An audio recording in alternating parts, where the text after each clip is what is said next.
Zero Malabar സഭ media കമ്മീഷന്റെ ഭാഗമായ പിയറോ ഫാദർ ടോം ഓലിക്കലോട്ടും തലശ്ശേരി അതിരൂപത പിയറോ ഫാദർ ജോസഫ് മുട്ടത്തുകുന്നേലും ബിഷപ്പ് പാംപ്ലാനിയുടെ ആശ്രിതരും പാംപ്ലാനിയുടെ പ്രീതിവശാൽ മെത്രാസ്ഥാനം ലഭിക്കാൻ സാധ്യത ഉള്ളവരുമാണെന്ന് എത്ര പേർക്കറിയാം? അവർ ബിഷപ്പ് പാംപ്ലാനിക്ക് ഓശാന പാടുന്നത് അപ്പോൾ തികച്ചും സ്വാഭാവികം. പക്ഷേ അത് മാർപ്പാപ്പയുടെ കൽപ്പന നടപ്പാക്കണം എന്നാവശ്യപ്പെടുന്ന വിശ്വാസികളുടെ മേൽ കുതിര കയറിക്കൊണ്ടാകരുത് എന്ന് മാത്രം.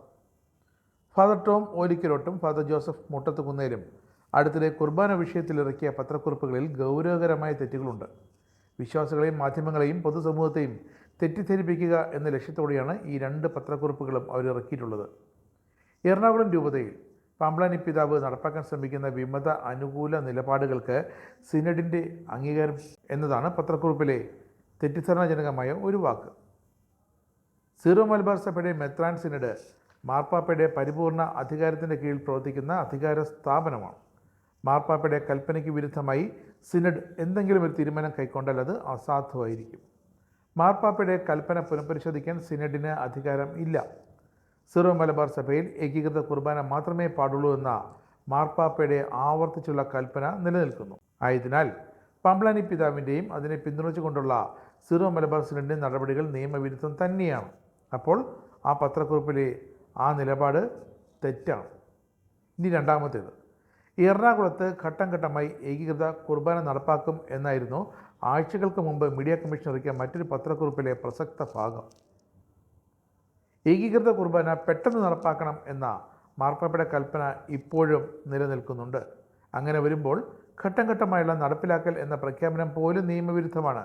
മാത്രമല്ല, ഘട്ടം ഘട്ടമായി എത്ര നാളുകൾ കൊണ്ട് കുർബാന സ്വീകരണം നടപ്പാക്കുമെന്നും വിശദമാക്കിയിട്ടില്ല. ഘട്ടം ഘട്ടമായി കുർബാന ഏകീകരണം നടപ്പാക്കുക എന്ന ആശയത്തെ എറണാകുളം വിമത വിഭാഗം ഒരിക്കലും അംഗീകരിച്ചിട്ടുമില്ല. ആയതിനാൽ ഘട്ടം ഘട്ടമായി കുർബാന ഏകീകരണം നടപ്പാക്കുമെന്ന വാദഗതിയുടെ ഉദ്ദേശശുദ്ധി അംഗീകരിക്കാനുമാകില്ല.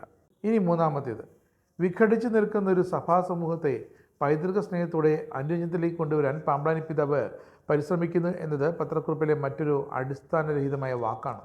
വസ്തുത ഇതാണ്: വിഘടിച്ചു നിൽക്കുന്ന വിമത വിഭാഗത്തെ അന്യോന്യത്തിലേക്ക് കൊണ്ടുവരാനല്ല, പ്രീണിപ്പിക്കാനാണ് പാംപ്ലാനി പിതാവ് പരിശ്രമിച്ചുകൊണ്ടേയിരിക്കുന്നത്. വിഘടിച്ചു നിന്നാൽ പൈതൃക സ്നേഹത്തോടെ അനുരഞ്ജനത്തിലേക്ക് കൊണ്ടുവരാൻ പാംപ്ലാനി പിതാവ് ഇറങ്ങേണ്ടി വരും എന്ന ധാരണയാണ് ഈ പത്രക്കുറിപ്പ് ഇപ്പോൾ നൽകുന്നത്. സ്വാഭാവികമായും വിശ്വാസികൾക്ക് തങ്ങളുടെ ആവശ്യങ്ങൾ അംഗീകരിച്ചു കിട്ടാൻ ഇനി മുതൽ വിഘടിച്ച് തന്നെ നിൽക്കേണ്ടി വരും. സഭ നിർദ്ദേശിക്കുന്ന വിധത്തിലും സഭാ നിയമങ്ങൾക്ക് അനുസരിച്ചുമുള്ള കുർബാൻ ലഭിക്കുക എന്നത് വിശ്വാസികളുടെ അവകാശമാണ്. വിശ്വാസികളുടെ ഈ അവകാശം സാധിച്ചു കൊടുക്കാൻ എറണാകുളം രൂപതയിലെ മെത്രാപ്പൊലീത്തൻ വികാരി എന്ന നിലയിൽ പാംപ്ലാനി പിതാവ് മൊത്തത്തിൽ ബാധ്യസ്ഥനുമാണ്. എന്നാൽ വിശ്വാസികളുടെ ഈ ആവശ്യം നിഷേധിക്കുകയാണ് അദ്ദേഹം ചെയ്യുന്നത്.